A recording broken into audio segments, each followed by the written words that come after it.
ganito ba kadami yung tao na in-expect nyo? Actually, alam naman namin na marami talagang darating because maraming nagmamahal kay Mommy, but we weren't prepared talaga na wala kaming mga tubig and everything. And we were thinking about, yung mga seniors na fans ni Mommy na init, nakapila, no? Ginawa na lang po namin ang plan. No, na maano sila kasi maawa kami. Mahal lang talaga nila si Mommy, so pumila sila ng mahaba.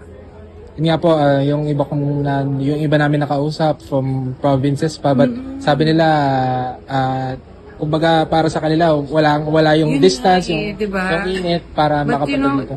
In-assure namin sila that Mommy knows that they're here, and Mommy knows, they should know na mahal nila si Mommy, at hindi, mahal na mahal sila ni Mommy, and hindi matatapos dito yung pagmamahal ni Mommy sa kanila.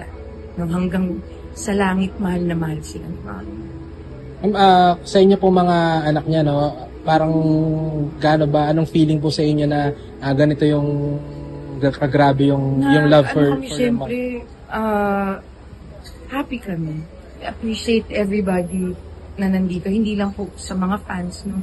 And also yung mga kaibigan na dumating, kaibigan ni Mommy, no?